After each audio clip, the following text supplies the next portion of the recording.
What is up, guys, and welcome back to another episode of Inspired By. Just recently we got a new album from Black, and at the time of recording this had around 17 million monthly listeners. The new album, Since I Have a Lover, combines kind of R&B chords with trap elements, and I think we're going to have a great session today. Let's dive into it.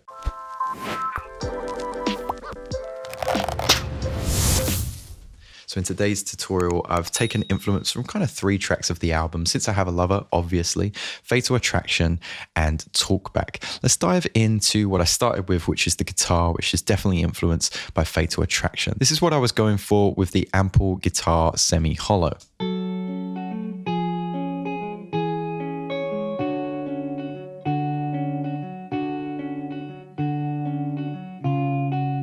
Just on the Dream Come True patch with no other plugins, and I'm in the key of F sharp harmonic minor. Something that was really important to the guitar part was the use of velocities, making sure that the 2 notes falling on the downbeats were the loudest, and then the notes in the middle were falling a little bit quieter. The same goes for kind of the ghost notes falling before the main downbeat. It gives more of a humanistic feel. Ample Sounds plugin always gives me a little bit of latency, so what I tend to do is just bounce that in place. I pop it onto a new track and get rid of that little bit of latency that's there, and then I apply my other effects. On here I have the EQ8, which is just being automated throughout the arrangement just to give it a little bit more space or constrict that frequency a little bit. And then the RC20 is giving it more of that kind of like vinyl distortion sound with a little bit of reverb there as well. You'll notice that I've got kind of 2 sections of this Ample Sound guitar. We've got this lighter purple color and this darker purple color. The lighter purple color is played ever so slightly different, so the chords aren't quite as staccato and there's not as much playing.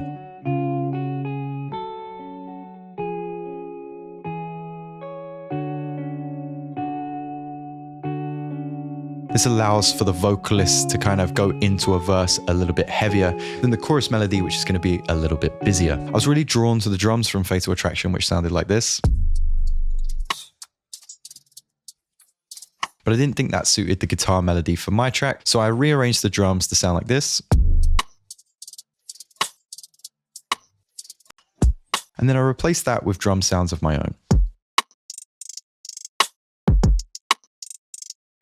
So I'm using just the standard murder kick with a little bit of EQ and the envelope follower, which we'll come back to. And I'm using 2 rimshot sounds, one that's heavily warped, beats forward envelope, the forward marker, and then the envelope set to 18. And then the other rim is a little bit more open. With the hats, I'm using the murder hi-hats with a little bit of a line delay and the EQ8, and they're getting this kind of like drawn in trappy pitch effect. This arrangement works great in a verse setting, but just to keep more of a constant and up the energy for a chorus, I've added some straight hi-hats underneath.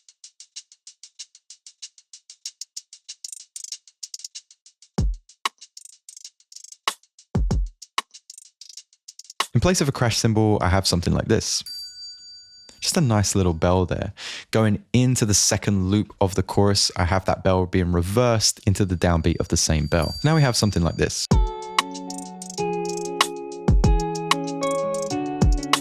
So far so good, but I wanted that nice warm bass. So I let the piano roll from the guitar influence what I was going to draw in for the bass. I'm using the Murder 808. Here's my guitar line, and I'm just playing something similar in the lower regions of that piano roll. Wanted to make sure that there was a little bit of bending going on. So what I've got is the Murder 808 set into the sampler. And then I'm making sure that I go over to controls, turn the glide on and setting it to 160 milliseconds. Originally, the 808 was very full and quite bright, sounding like this. And I wanted to just make it a little bit darker, but I added the color limiter to add a little bit of saturation. Without that saturation, it sounds a little bit more dull. With the saturation, got just a little bit more of a harmonic value to pull it out of like phone and laptop speakers. Now I mentioned earlier on the kick I had the envelope follower. So with the kick track you have the envelope follower, and then you press map and go over to the EQ where the 808 is set. Anytime the kick plays with the 808, it will just duck that frequency, which is set to the fundamental frequency of the kick. So they shouldn't be fighting for space. I've got a short on this if you want to learn how to use the envelope follower in more depth. I might start releasing tracks like this on my Spotify, and if I do, I'm definitely going to do it with the help of DistroKid. Using DistroKid's tools, I know that my song with Late Night Tones has been streamed 1,100,000 times, and that's because I can break down my track into excruciating detail, whether it be streams per day, per week, per year, or even how many pennies it's made across the various streaming services that are available. And there's over 200 if you do release with DistroKid. I make sure to release all my music with DistroKid, and if you want to join me on the platform, make sure you use the link in the description below. Let's get back to the video. Now, I like that there's subtle, distant, ghostly vocals in Black's tracks. So I've done a very similar thing, pitching up a vocal that I found from Splice, part of a much longer line, and just chopping up the parts that I think accentuated the guitar.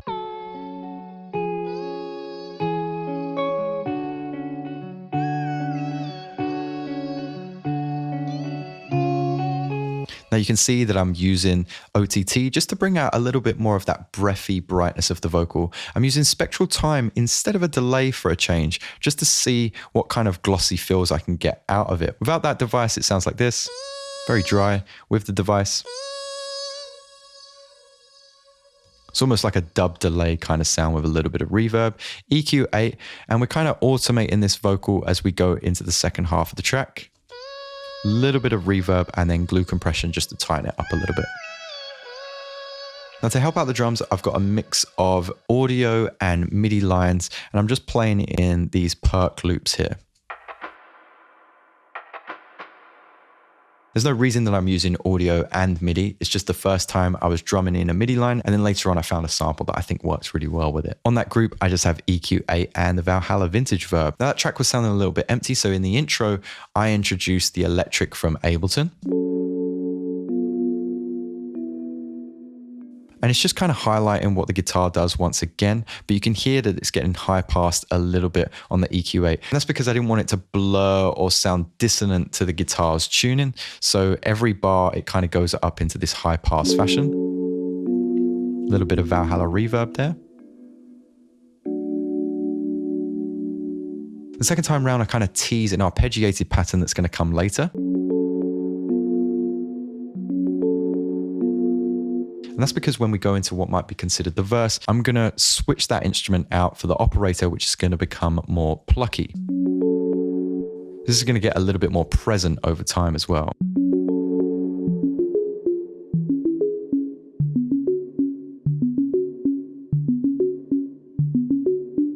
The auto pan just kind of keeps it moving around the stereo space, but doesn't distract the listener from everything in mono, which obviously includes the vocals. I'm going to play this track again in full, try and listen out to the points that I just mentioned.